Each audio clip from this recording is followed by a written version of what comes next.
WESN.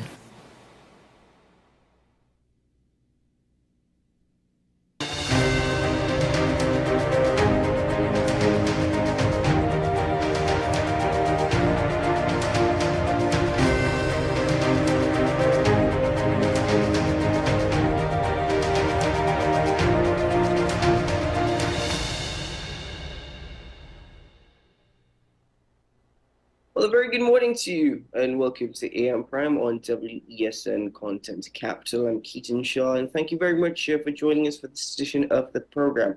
And I'm continuing with that overarching theme, the potential that exists, because we're shifting gears away from agriculture and we're focusing on the human resource, particularly the future of Trinidad and Tobago.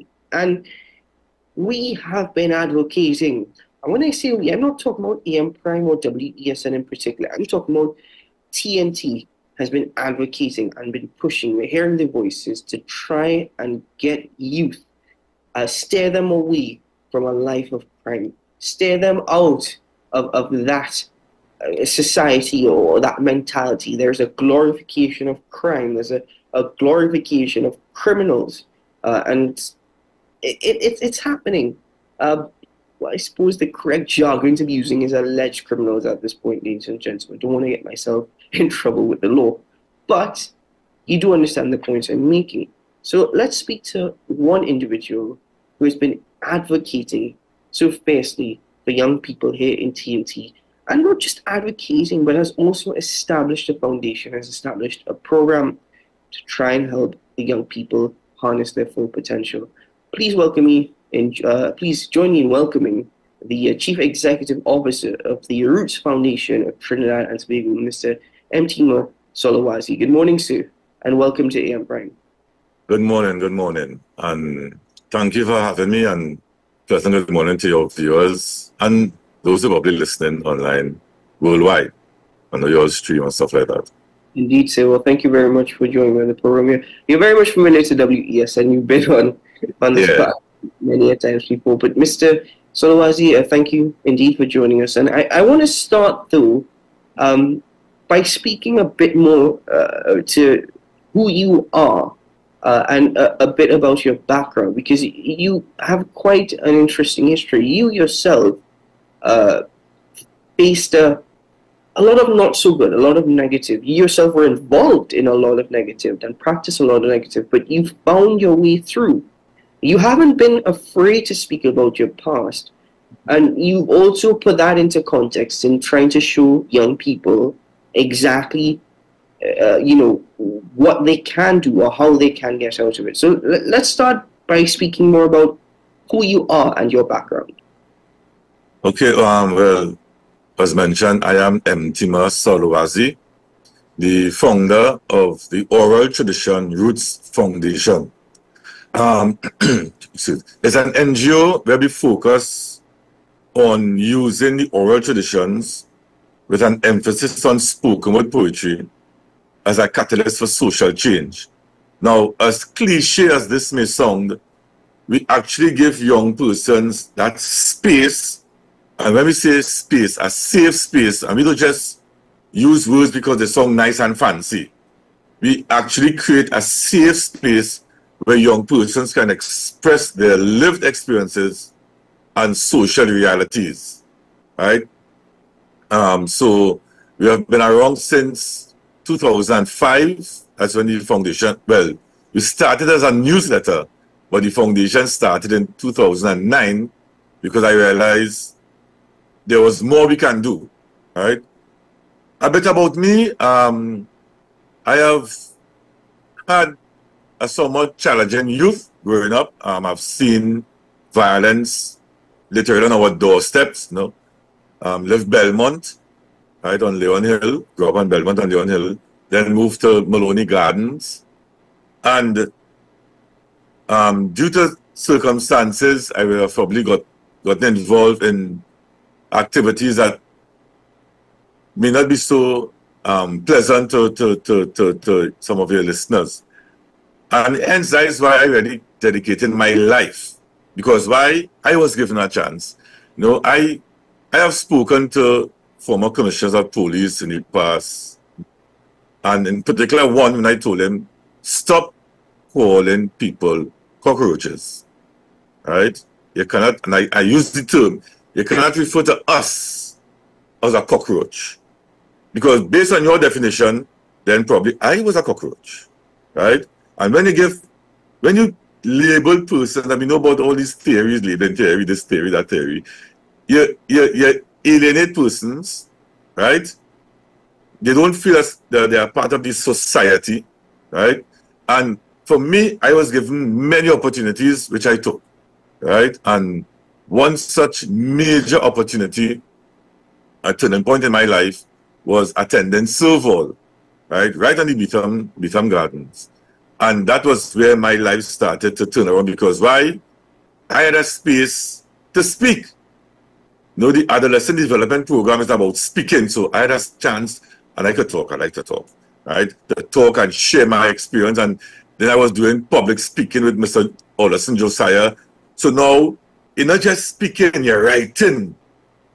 You know, writing down your ideas, writing down your feelings. So that model is really what stayed with me, and I've been using that within my organization. Another major turning point is I became Muslim.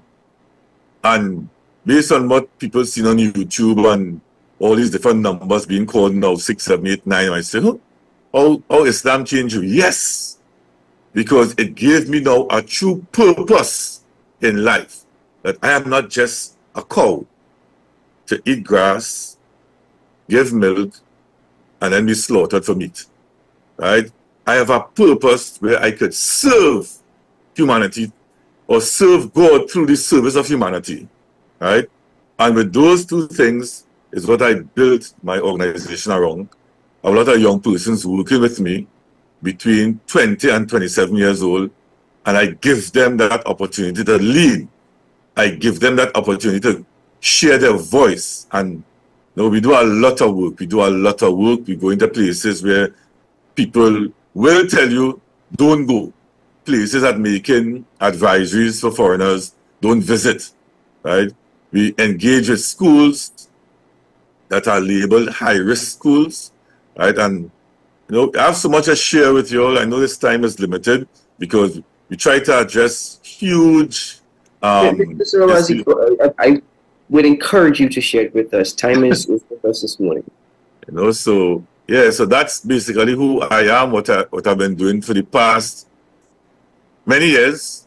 You know, up to last weekend, I met a colleague of mine, right? We were doing work 30 years ago, and I was telling an ex-colleague, I said, ask this guy how long we working on the field.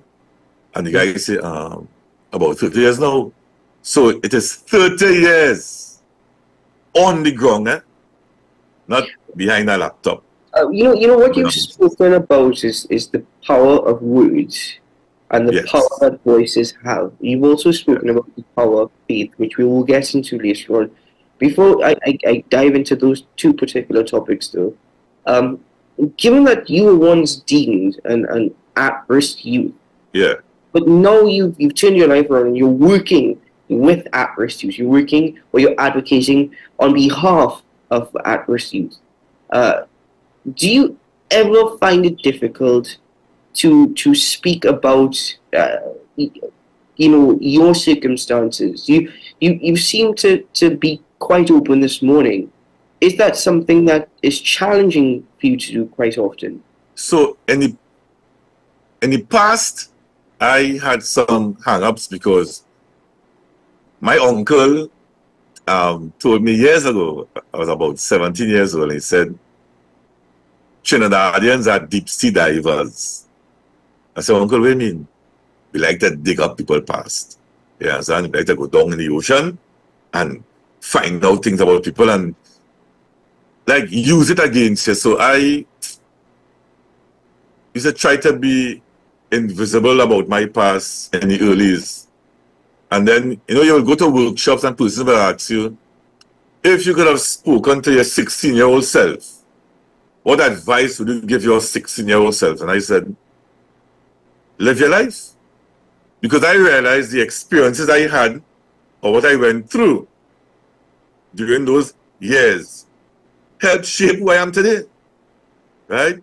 So, for example, whilst working so far, I heard someone saying that you could get into university as an adult student. I said, what that mean? Right? So I inquired and I got into open, which is now open campus, right? The School of Continuing Studies. Whilst there, I heard they could get matriculation. Now, remember, I had no experience in academics. I left school with 4 basic subjects in 1988. And we have to understand and put this into context, Trinidad and Tobago and the world. Back then, it's only a thing until about 1996, when they made a 3, a pass. But back then, and then a general 3. Back then, it's a general and basic. So a basic 1, you performed at your best in basic. A basic 1 was equivalent to a general 3. So even if you had a 1 in basic, there's nothing. You have nothing to show. I got a 3, which would have been a 5. When you get a 5 in general, you tell your friends the dog eat your results. You can't find it. You're shame, right?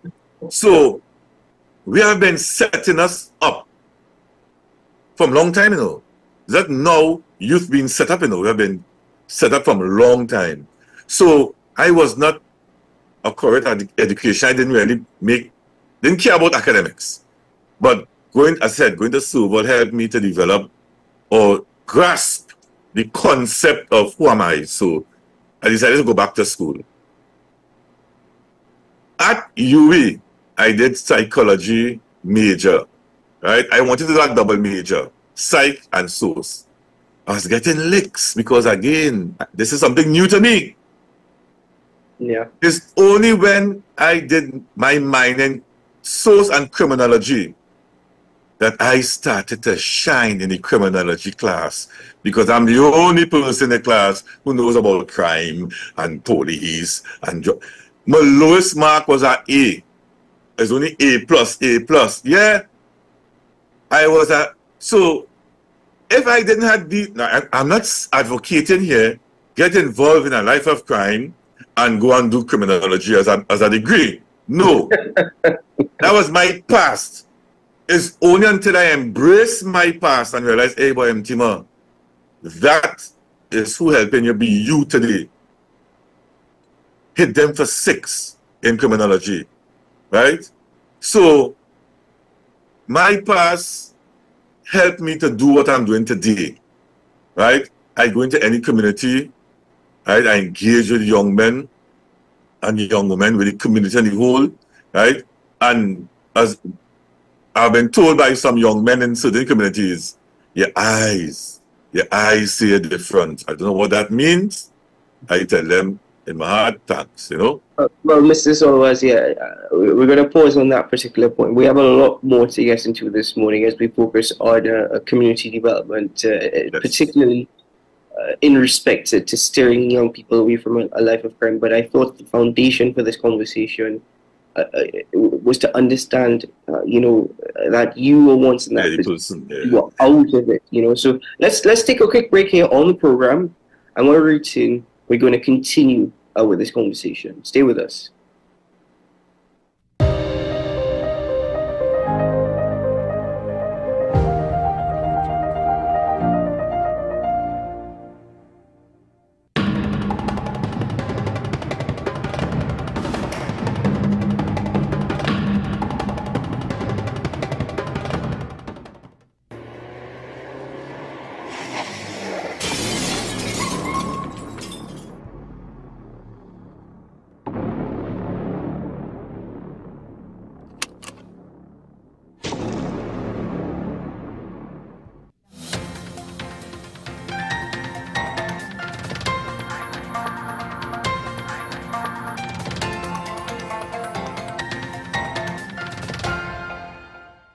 Here is your WESN News on the Hour. I'm Naomi McNish. Thanks for joining us. Here are the headlines.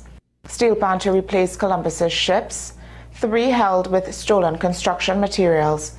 4 killed in violent weekend across East Trinidad, and internationally, UK tech tycoon among missing after yacht sinks. Now for the details. The Prime Minister says as Trinidad and Tobago removes the vestiges of colonialism, the national instrument will replace Columbus's ships on the National Coat of Arms. Rowley made the announcement at a special PNM Party convention held at the National Academy of the Performing Arts on August 18th to consider the report of the party's Constitution Review Committee. The convention erupted in applause as Rowley made the announcement of the change, which he said would be done before Republic Day. The steel pan was named the national instrument after the National Musical Instrument Act 2024 was passed last month. You see the 3 Columbus boats on the emblem, they will go. He said the government has enough votes in Parliament to make the change and intends to deal with the issue soon after the reopening of the new parliamentary session.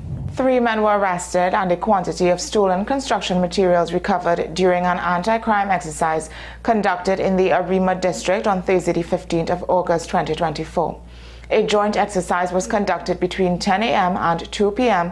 on August 15th by officers of the National Operations Task Force and Arima Criminal Investigations Department, based on information regarding alleged gang activities in the Arima district. As a result, officers intercepted a blue Isuzu pickup truck with a quantity of construction equipment and 3 male occupants.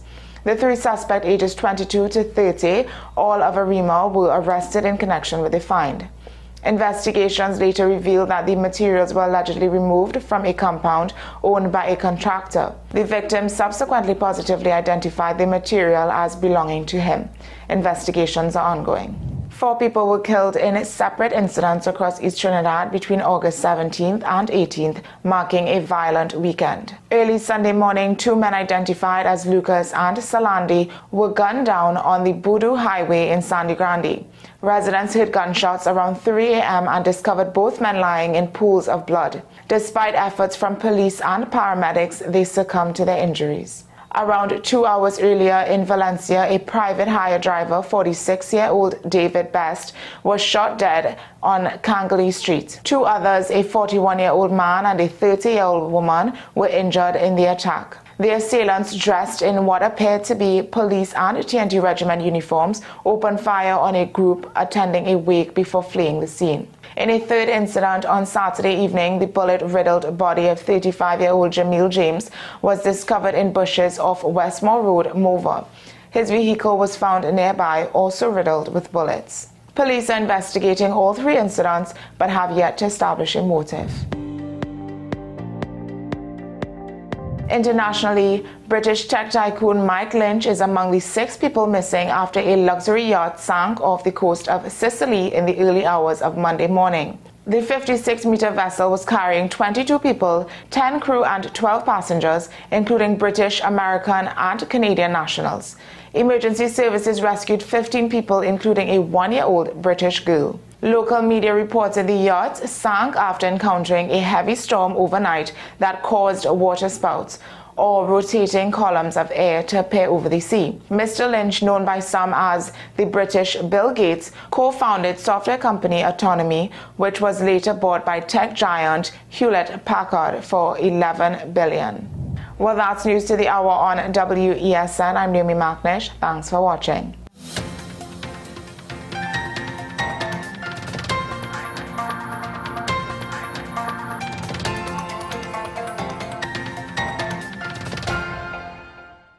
Transform your home with PCU Plus. From stylish furniture to the latest appliances, we have everything you need to create your perfect space. At PCU Plus, we offer fair prices and affordable financing options that are cheaper than hire purchase agreements. With convenient locations in San Fernando, Tobago, Arima, and our lifestyle showroom in Barataria, you're never far from the best deals. Visit PCU Plus today and discover why we're the top choice for quality furniture and appliances. PCU Plus. Quality you trust, prices you'll love.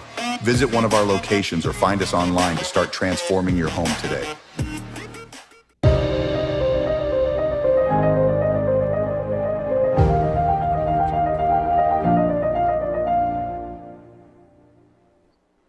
Thank you very much for being with us this morning, ladies and gentlemen, as we continue the conversation. My guest in 1988 left school with 4 basic level CSEC subjects. He's postgraduate student of the University of Toronto in Sociology. University of West Indies. Yeah. University of the West Indies, my sincerest apologies. Thank you very much for correcting me, sir. And an individual who has won a number of community awards for his work and his for continued advocacy of at-risk youth here in TNT. So, Mr. Solwazi, we have an understanding of your story, and you spoke about the power of words and the power of faith, and I want to get into that. But the question that is often asked is, how are we failing youth in TNT? Why are we failing young people in TNT? And I often get various responses. But given your experience, how you grew up, how you overcame those struggles, and the work that you're doing now with young people, what would you define as an at-risk youth in Trinidad and Tobago in 2024? So our organization, we have sort of moved away from that concept of at-risk. That terminology, just using at-risk by itself, because unfortunately, when they define at-risk youth, they look like me, from a single parent, from a quote-unquote hotspot community. So it's sort of like you're just labeling one demographic, one group of persons. So we have decided to use the term vulnerable youth in at-risk circumstances, because we realize that based on the situations that these young persons have been placed in, they become very vulnerable, which make them at risk to crime or drugs. And a very, very good example of vulnerable youth in at-risk circumstances, and I will always call his name, is Oswald Babulal. So I too was young when that tragic incident took place with his family, and I think the society failed him. So if you want to speak about failing the youth, the society would have failed Oswald Babulal, and look at the situation today, right? He was a child, he was a young boy when that incident took place, and the state have to let me know what was put in place to deal with that trauma that child would have experienced that night and prior to that night, because the family, based on the news report and the evidence, they were involved in these nefarious activities. So this child in this house would have been seeing a lot of violence throughout probably his whole life, right? So that is our definition of vulnerable youth in at-risk circumstances. And then we also use a term that was coined by the Obama administration to describe opportunity youth, right? Now, for us, our vulnerable youth in at-risk circumstances is between 7 and 15. But according to the Obama administration, an opportunity youth is between 16 to 24. They're not in school, they're not employed, but they want to make a difference in the community. And if you don't have those tools of education and employment, and you want to make a difference in the society, then you will end up most likely doing crime, either selling drugs or robberies, because you want to give back to society. And why do these young people want to give back to the society? Because basic amenities are not being met. I live in Belmont, grew up in Belmont, bring water for almost all my life. People say, you just play football? I say, no, I bring water. My calf's big since I'm small, right? I can't kick a ball to save my life. And going back in Belmont, if I go back Belmont this morning, they still have no water, right? Why is that a problem to give a community a proper supply of water? And that is not attacking the Ministry of Utilities. That is a reality in a lot of these communities, right? So when you grow up under these conditions, right, you feel as though, then I belong to Trinidad and Tobago. No? This one have this, that one have that. I have nothing, right? So these young people, they grow up in a perpetual state of trauma, where there's violence in the home. So some homes may not have violence, but there's violence in the community. And when we speak about violence in the community, it's not just about youth against youth, you know. You have state violence too. Because some, not all of TTPS, but they can't deny. That is why a lot of it always before the court on in the charges or investigations. Why do you have a certain attitude when they enter certain communities? As simple as saying good morning, good evening is void, right? So you want to work with the communities, and again, this is not an attack on the TTPS because we work very closely with the TTPS, but in particular, the hearts and minds of the interagency task force, right? And their approach is amazing because they get the community to speak with them. They get the same young men to trust them, right? And you grow up here and you don't trust the Babylon system, the police is Babylon, fight down the Babylon, but yet still that group of police officers have built trust in the community, right? So just to talk about at risk is many factors, right? Because I, quote unquote, using that label, was labeled at risk when I went to be enrolled in Silval at age 20. And Silval was from 16 to 19, but I got a chance still at that time at age 20. And a government counselor wrote a letter for me. And the letter said, help this young man, he is at risk. Right? And so there are so many factors to unpack to say how we define this youth. You said something there that you know, hit a spot. You said we're not making these young people don't feel as though they're a part of Trinidad and Tobago. Of course. Yeah. Listen to me. I was recently asked to give my comment to an interview. It was in the newspapers. And it's a fact. Let me tell you something. We work in schools and we ask specifically for a certain demographic of students. We ask. We don't want the prefects. We don't want the ones who come into school every day. Then how you doing the program if they don't come to school every day? You might be surprised. When the program starts, they will come every day. Right? We ask for those who fighting, those who on repeated suspensions. Because I know for a fact, people don't like to be embarrassed. So, meaning that a school may be invited to a program. Let's say you invite the school to a program and you have persons who have been involved in crime, a life of crime in the past, you know, who have reformed their lives, to talk to these young people. Here, Miss and Sir. Hello. You see you, Ketan, you staying in school. You're not embarrassing me today. Oh, you see one that need that intervention. So you leave back those students because they will embarrass you, right? And you carry students who perform well in school, who have parental support, who have no inclination to be involved in any sort of misbehavior in school. How would that benefit in them, right? So when you leave back those students in school, would they feel as though they are part of the school?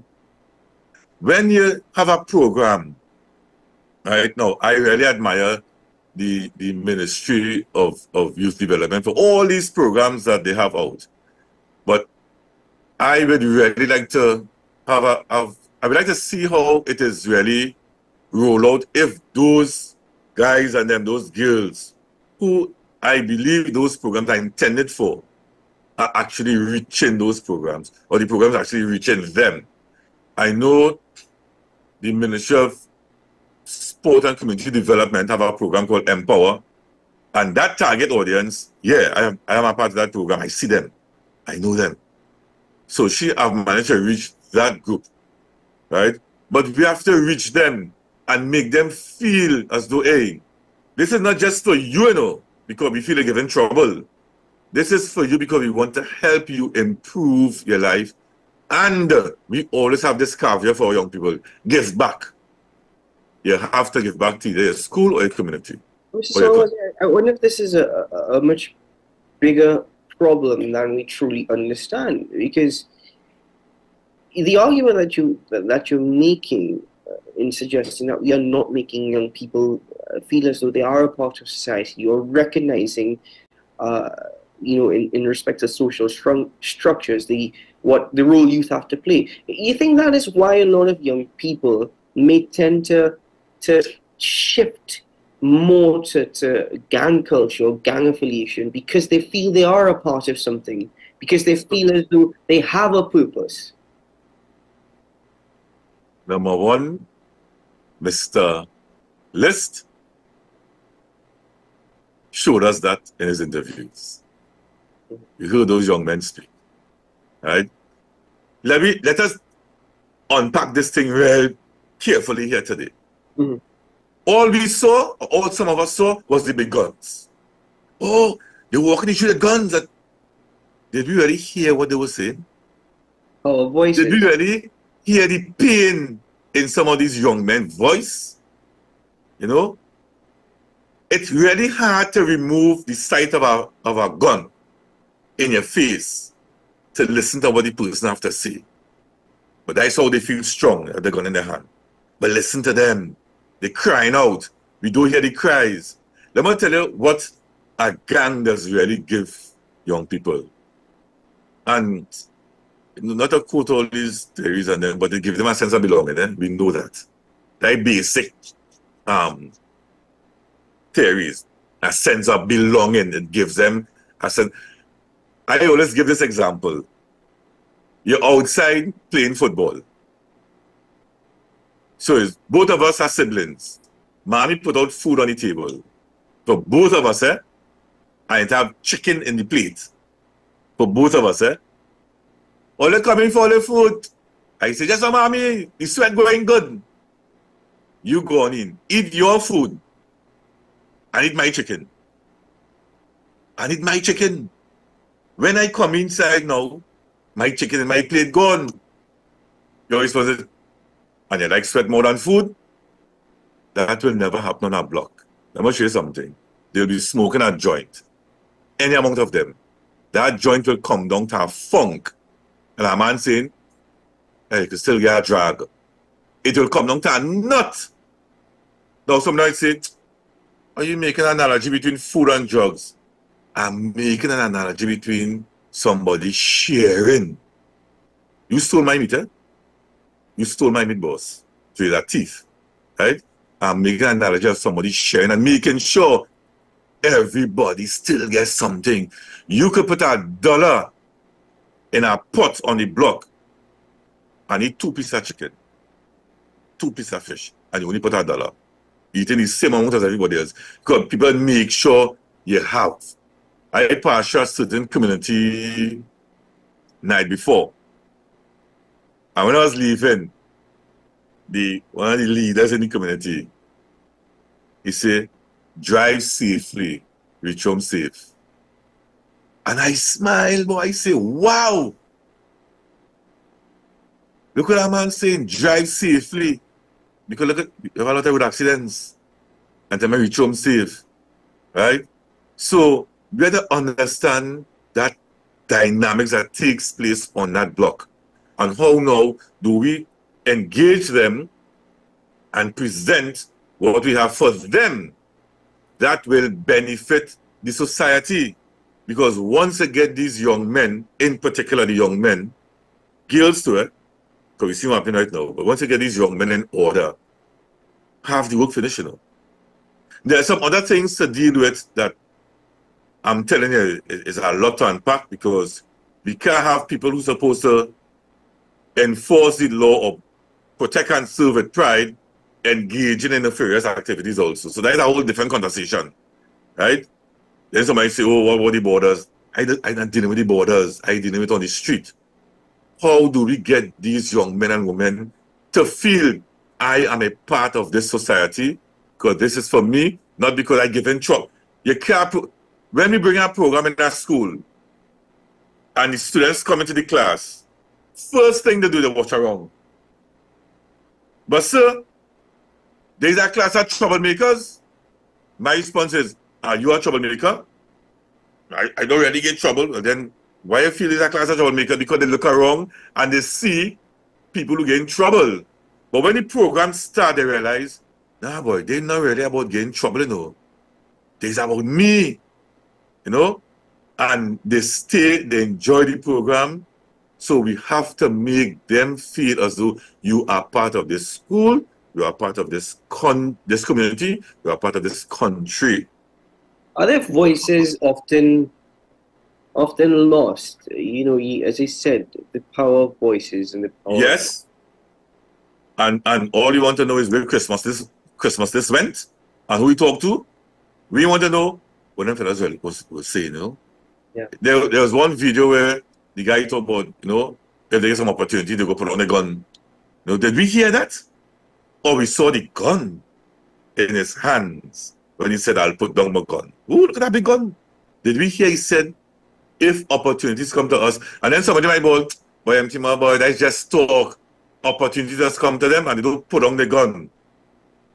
We're not talking about getting them a box drain to fix it. We're not talking about making them control government contracts, you know. Right? You'll buy more guns. Let me be real. We're talking about engaging them in life management. And they want those things, you know. They want to know how to articulate themselves properly. I watch when this young man survived a gun attack on the highway.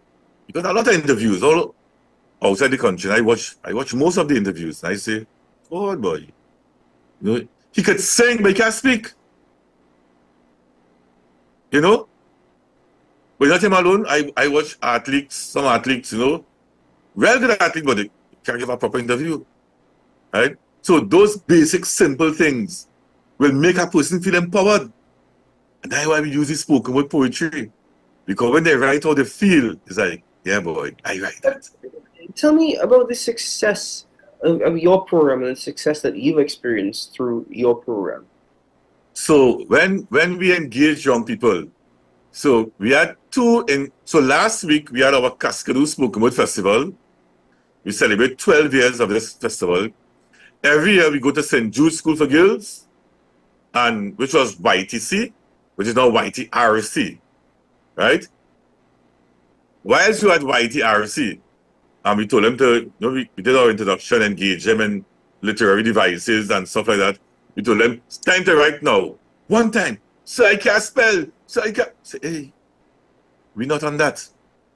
They know the English exam. We're not here to see if I spell a word incorrect. We want you to write how you feel. And I need to say this. When we started off with them, the topic was poetry in Trinidad music. Well, you're promoting Trinidad music. That is what they like. That is what they know. So we start from a place that they know. And instead of call out all the different lines that rhyme and have literary devices, we say, okay, come up with now your own rhymes. We say rhyme, eh? Make up your own rhymes. Here what they put as rhymes. My gun long like a mop stick. No, we know that's not a rhyme. But here what they say, my gun long like a mop stick. I squeeze any trigger like I squeezing orange. I say, all right, hold on. I say, all right. You know that.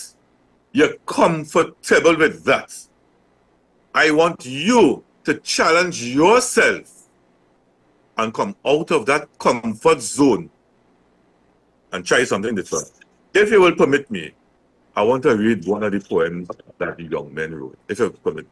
No, please, go on. Yeah, I'd like to hear this. Now, after talking about how my gun long like a mop stick and I squeeze the trigger like an orange, money causes corruption, worldwide destruction. Everybody wants to rule the world, selling their souls for plastic and pearls, human trafficking, child prostitution. No one wants to start the revolution, blinded by the greed for money. All this makes me erupt like a volcano, while the 1% laugh as if it's funny. Nothing is free. It's all for money. Like bees, we all hunt for honey, hiding in a real-life monopoly. They put us in a rat race and lie to our face. The greed they have created is such a disgrace. You asked me to write this? I hope it's enough. I tried my best, and I don't settle for less. My gun long like a mopstick, and I squeeze that trigger like an orange. Watch it, watch it, you pen right. This is one of the young men in your program. Well, and we did the work, and one day, and when I say a one day, 2 hours, 10 to 12, in YTRC, 2 hours. So this is a young man in YTRC as we speak. Yes. Here a young girl. Now this one a little different, but see if you can pick up the subliminal messages she sent out in this poem.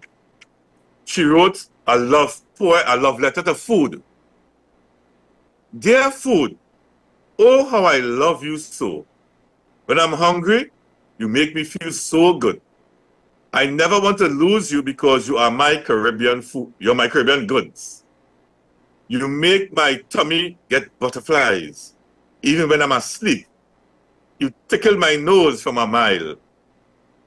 When mommy used to tell me, no supper, my heart would have just shattered.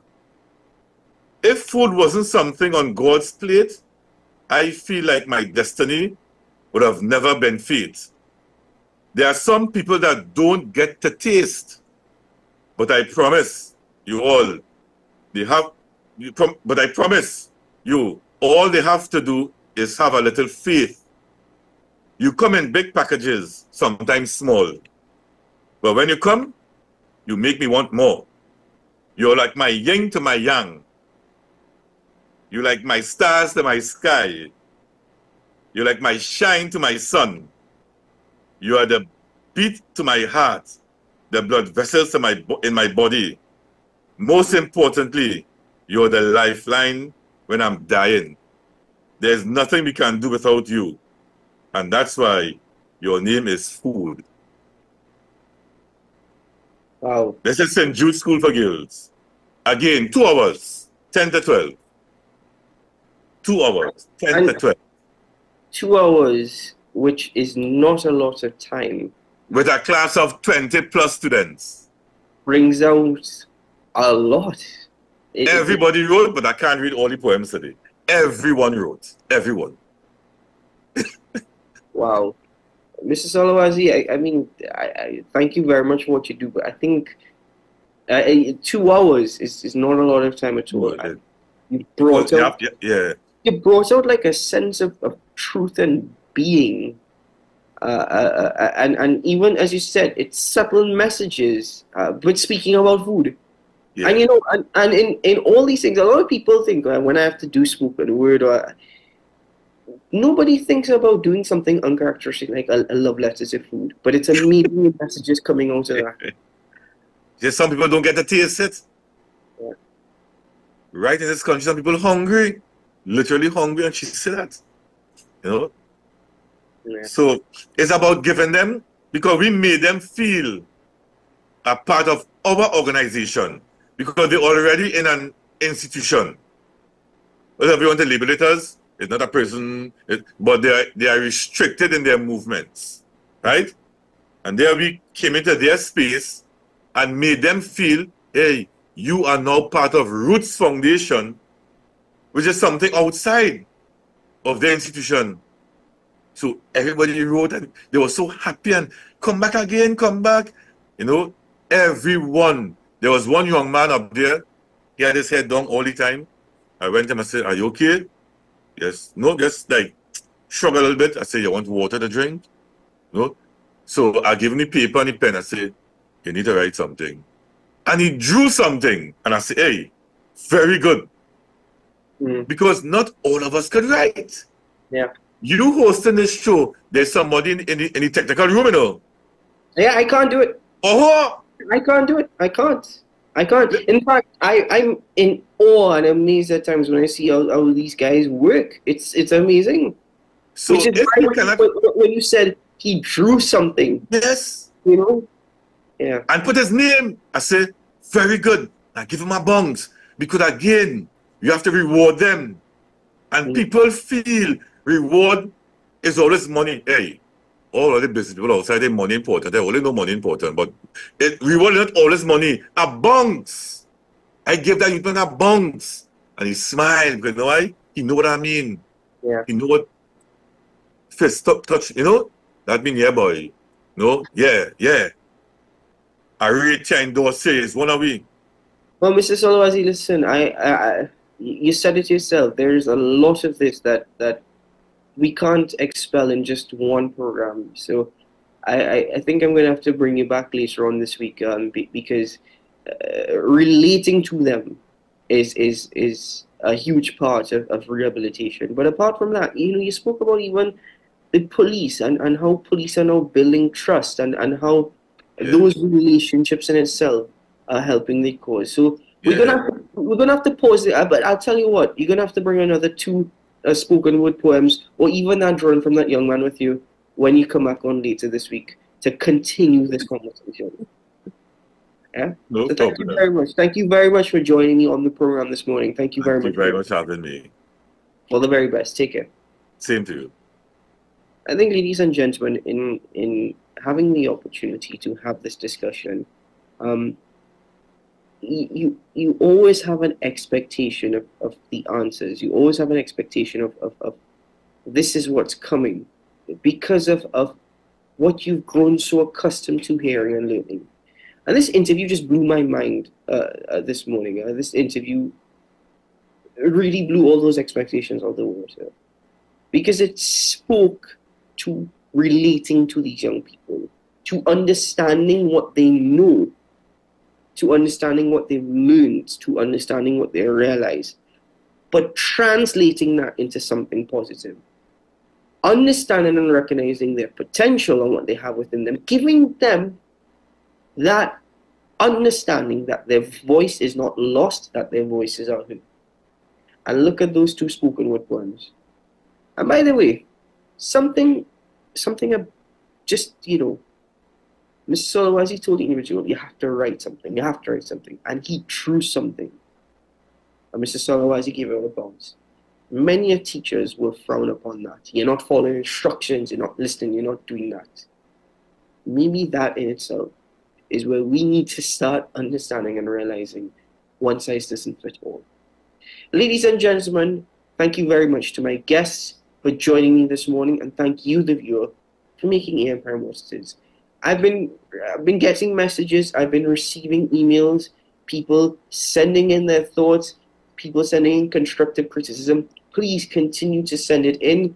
You can email us at amprimewesen@gmail.com. It's amprimewesen@gmail.com. Reach out to us. Tell us what you think. Let me hear your thoughts and opinions. And who knows, you may end up alongside me on this program to have a discussion. Everyone has a voice and everyone should be heard.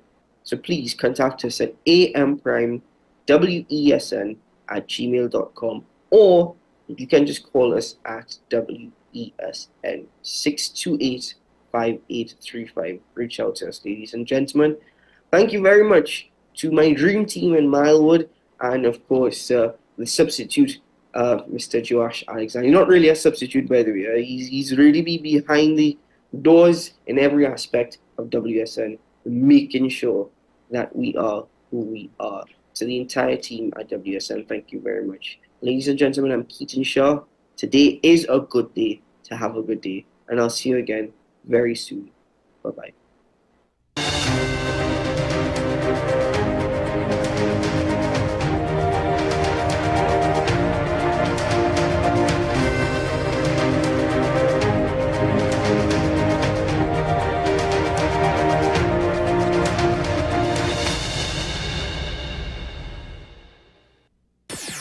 WESN